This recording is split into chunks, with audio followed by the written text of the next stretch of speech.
पहलगाम में हुए हालिया आतंकी हमले ने एक बार फिर क्षेत्रीय और वैश्विक राजनीति को गरमा दिया है। अब आने वाले दिनों में यह साफ तौर पर देखने को मिलेगा कि विश्व का कौन सा देश भारत के साथ मजबूती से खड़ा होता है और कौन पाकिस्तान के साथ खड़ा है। जब भारत इस हमले का जवाब देने के लिए पाकिस्तान के खिलाफ सैन्य कार्रवाई करेगा, तब अंतरराष्ट्रीय समुदाय से प्रतिक्रियाओं की बाढ़ आना तय है। कुछ देश भारत के समर्थन में खुलकर खड़े होंगे, जबकि कुछ देश कूटनीतिक भाषा में तटस्थता का दिखावा करते हुए हल्का समर्थन जताएंगे। वहीं कुछ राष्ट्र ऐसे भी हो सकते हैं जो भारत की आलोचना कर पाकिस्तान का पक्ष लेंगे। इस पूरे घटनाक्रम में सबसे दिलचस्प भूमिका मध्य पूर्व के मुस्लिम देशों की होगी। पिछले कुछ वर्षों में भारत और मिडिल ईस्ट के देशों के बीच द्विपक्षीय संबंधों में अप्रत्याशित मजबूती आई है। अब देखना होगा कि इस संवेदनशील मौके पर वे भारत का समर्थन करते हैं या धार्मिक और भू राजनीतिक दबावों में आकर कोई अलग रुख अपनाते हैं। इसी बीच खबरें आ रही हैं कि तुर्की ने अपना रुख स्पष्ट कर दिया है। तुर्की के इस रुख के साथ ही और भी कई महत्वपूर्ण अपडेट्स सामने आ रही हैं, जिन्हें हम इस वीडियो में आपके साथ साझा करेंगे। इसके साथ पहलगाम में हुए भीषण आतंकी हमले के बाद जब भारत सरकार ने पाकिस्तान पर दबाव बनाने के लिए सिंधु जल संधि को निलंबित कर पाकिस्तान का पानी रोकने का निर्णय लिया, तब देश भर में इस कदम को व्यापक समर्थन मिला। लेकिन इसी बीच एक हैरान करने वाला बयान भारतीय किसान यूनियन के राष्ट्रीय अध्यक्ष नरेश टिकैत की तरफ से सामने आया है, जिसने कई लोगों को नाराज कर दिया है। आपको याद होगा कि नरेश टिकैत और उनके छोटे भाई राकेश टिकैत दोनों किसान आंदोलन के दौरान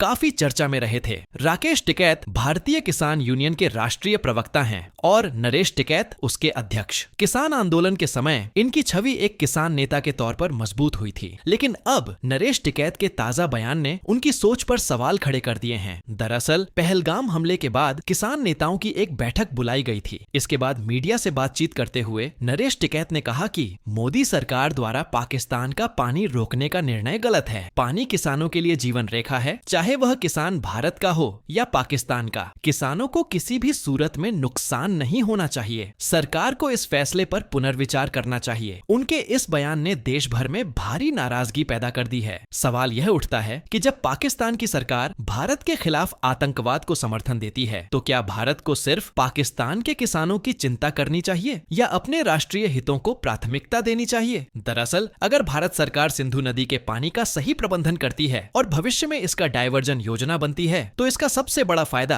पंजाब और हरियाणा के किसानों को ही मिलेगा। दशकों से पंजाब, हरियाणा और जम्मू कश्मीर के बीच पानी को लेकर विवाद रहा है और इस कदम से इन राज्यों को राहत मिल सकती है। जल संसाधनों का उपयोग कर भारत अपनी कृषि अर्थव्यवस्था को मजबूत बना सकता है। साथ ही पाकिस्तान पर दबाव भी डाल सकता है कि वह आतंकवाद को बढ़ावा देना बंद करे। लेकिन अफसोस की बात यह है कि कुछ नेता बिना पूरी तस्वीर को समझे सिर्फ सतही भावनाओं के आधार पर बयानबाजी करते हैं, जिससे देश की एकता और रणनीतिक फैसलों को नुकसान पहुंचता है। पहलगाम हमले के बाद भारत सरकार ने सख्त कदम उठाते हुए पाकिस्तान का पानी रोकने का फैसला किया था। यह कदम पाकिस्तान पर दबाव बनाने के लिए जरूरी था, ताकि वह भारत के खिलाफ आतंकवाद को समर्थन देना बंद करे। लेकिन दुर्भाग्य की बात है कि कुछ भारतीय किसान नेताओं की सोच अब भी राष्ट्रहित से कोसों दूर नजर आ रही है। भारतीय किसान यूनियन के अध्यक्ष नरेश टिकैत ने इस फैसले की आलोचना करते हुए कहा कि पानी किसानों के लिए जीवनदायिनी है, चाहे वह किसान भारत का हो या पाकिस्तान का। उन्होंने सरकार से इस निर्णय पर पुनर्विचार करने की मांग की। हैरानी होती है कि इन नेताओं को पाकिस्तान के किसानों की चिंता तो सता रही है, लेकिन भारत के राष्ट्रीय हित और देश की सुरक्षा इनके एजेंडे में कहीं नहीं दिखते। स्पष्ट है कि मोदी सरकार के विरोध में अंधे होकर कुछ लोग ऐसे बयान दे रहे हैं जो न केवल भारत की सुरक्षा नीति को कमजोर करते हैं, बल्कि पाकिस्तान की मीडिया और वहां के प्रचार तंत्र को भारत के खिलाफ सामग्री भी मुहैया कराते हैं। अब बात करते हैं अगली बड़ी खबर की। भारत में रह रहे पाकिस्तानी नागरिकों को लेकर पहलगाम हमले के बाद भारत सरकार ने पाकिस्तान के नागरिकों को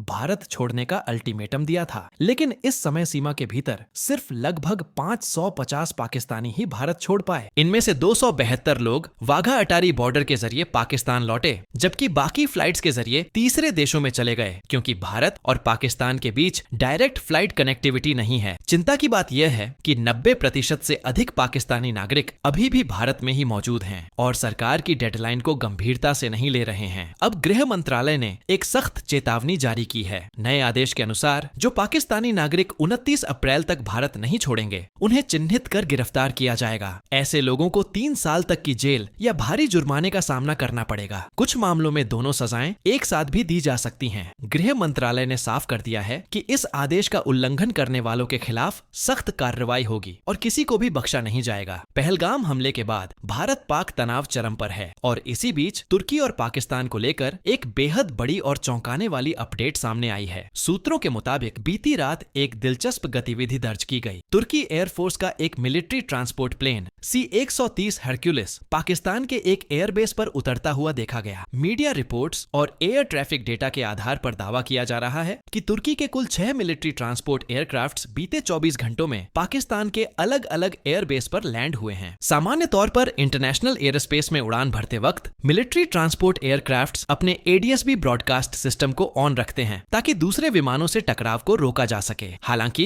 टेल्थी मिशन के दौरान यह सिस्टम बंद कर दिया जाता है, लेकिन इससे फ्लाइट सेफ्टी रिस्क भी बढ़ता है। लेकिन इस बार तुर्की एयरफोर्स के विमानों ने अपने सिग्नल ऑन रखे, जिससे उनके मूवमेंट्स को ओपन सोर्स ट्रैकिंग से आसानी से पकड़ा गया। रिपोर्ट्स के मुताबिक इन मिलिट्री ट्रांसपोर्ट प्लेन्स में तुर्की ने पाकिस्तान के लिए भारी मात्रा में गोला बारूद, मिसाइलें और अन्य मिलिट्री सप्लाई भेजी हैं। पाकिस्तान इस समय गंभीर एम्यूनिशन की कमी का सामना कर रहा है। इसी वजह से हाल ही में उसने अपनी सभी सैन्य एक्सरसाइज और ट्रेनिंग प्रोग्राम्स को अचानक रोक दिया था। इस एम्यूनिशन संकट को दूर करने के लिए पाकिस्तान ने आपातकालीन मदद के लिए तुर्की का रुख किया। इन सप्लाईज का सबसे अधिक इस्तेमाल पाकिस्तान अधिकृत कश्मीर के इलाकों में करने की तैयारी है, वहीं क्षेत्र जहां संघर्ष के हालात सबसे ज्यादा बन सकते हैं। इसके अलावा कुछ रिपोर्ट्स का यह भी दावा है कि तुर्की ने पाकिस्तान को वो विशेष म्यूनिशन भी सप्लाई किए हैं जो हाल ही में पाकिस्तान द्वारा खरीदे गए तुर्किश ड्रोन सिस्टम्स पर लगाए जा सकते हैं। पाकिस्तान ने अब तुर्की से मिले ड्रोन सिस्टम्स को POK के फॉरवर्ड बेसिस पर तैनात कर दिया है। इससे पहले चीन ने भी कुछ मिसाइलें पाकिस्तान को सप्लाई की थीं, जो फिर भी अपेक्षित था। लेकिन तुर्की का इस संवेदनशील समय में पाकिस्तान को गोला बारूद और विस्फोटक सामग्री भेजना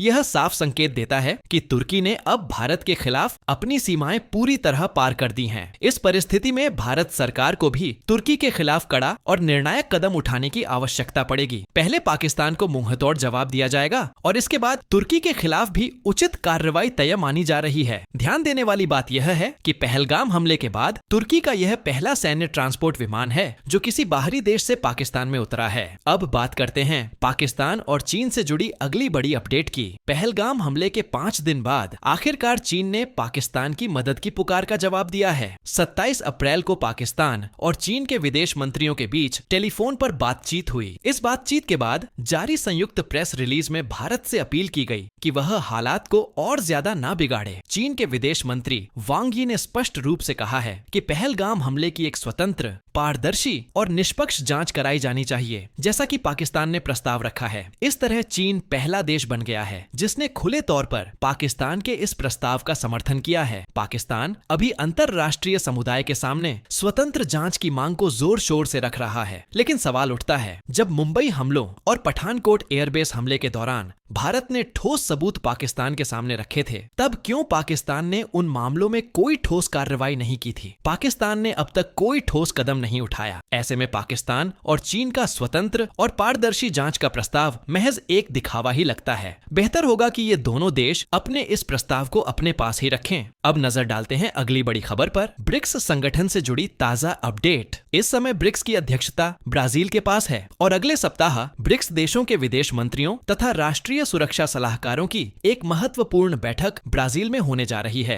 लेकिन खबर आ रही है कि भारत के विदेश मंत्री जयशंकर और राष्ट्रीय सुरक्षा सलाहकार अजीत डोभाल ने ब्राजील को सूचित कर दिया है कि भारत हाल ही में पहलगाम हमले के बाद उत्पन्न आपातकालीन परिस्थितियों के चलते इस बैठक में शीर्ष स्तर पर भाग नहीं ले सकेगा। ऐसे में संभावना है कि भारत की ओर से किसी जूनियर अधिकारी को प्रतिनिधित्व के लिए भेजा जाए। हालांकि अभी तक आधिकारिक तौर पर किसी नाम की घोषणा नहीं हुई है। अब सवाल यह उठता है, अगर भारत पहलगाम हमले के जवाब में कार्रवाई करता है और उसमें पाकिस्तान में सिविलियन कैजुअल्टीज भी होती हैं, तो क्या आप फिर भी भारत के कदम का समर्थन करेंगे? अपनी राय नीचे कमेंट में जरूर बताएं, हाँ या ना। गौरतलब है कि इस समय वैश्विक राजनीति में हर 24 घंटे में बड़े बदलाव देखने को मिल रहे हैं। कोई देश अपने वादे से पीछे हट रहा है तो कोई ब्लैकमेलिंग का सहारा ले रहा है। हर देश अपने हित साधने के लिए एक दूसरे को नीचा दिखाने की होड़ में लगा है। इन सब के बीच भारत यह सुनिश्चित कर रहा है कि वह न तो दबाव में आए न ही पीछे हटे। मोदी सरकार विदेश नीति, रक्षा रणनीति, अर्थव्यवस्था और वैश्विक संबंधों के हर मोर्चे पर मजबूती से डटी हुई है और भारत से जुड़ी जियोपॉलिटिक्स, रक्षा समाचार और अंतरराष्ट्रीय मामलों की सटीक और तेज अपडेट्स के लिए बाजार विजन को जरूर सब्सक्राइब करें।